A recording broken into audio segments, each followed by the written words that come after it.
रहस्यमयी कहानियां। भारत का एकमात्र श्मशान घाट जहां मुर्दे से भी वसूला जाता है टैक्स। 3000 साल पुरानी है परंपरा।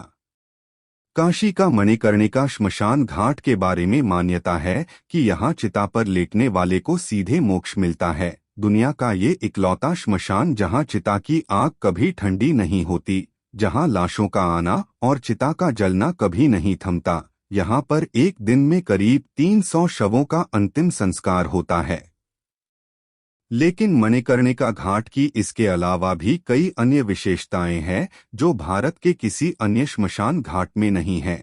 ऐसी ही दो विशेषताओं के बारे में हम अब तक आप सबको बता चुके हैं।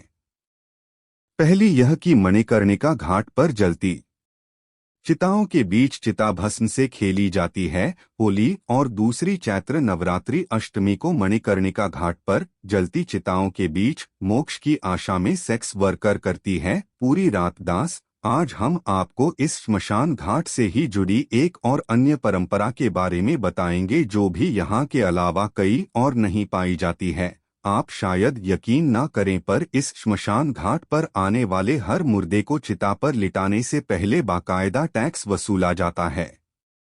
श्मशान घाट पर लाशों से पैसे वसूलने के पीछे की ये कहानी भी कम दिलचस्प नहीं है। मणिकर्णिका घाट पर अंतिम संस्कार की कीमत चुकाने की परंपरा तकरीबन 3000 साल पुरानी है।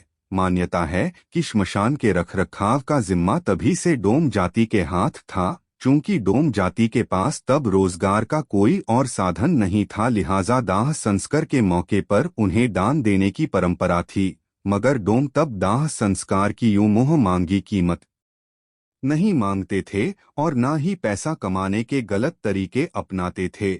दरअसल टैक्स वसूलने के मौजूदा दौर की शुरुआत हुई राजा हरिश्चंद्र के जमाने से।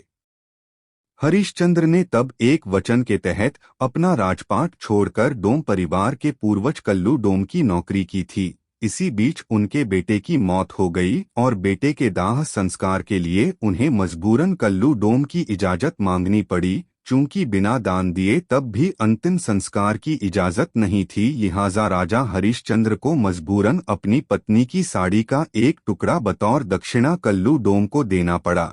बस तभी से शवदाह के बदले टैक्स मांगने की परंपरा मजबूत हो गई। वही परंपरा जिसका बिगड़ा हुआ रूप मणिकर्णिका घाट पर आज भी जारी है।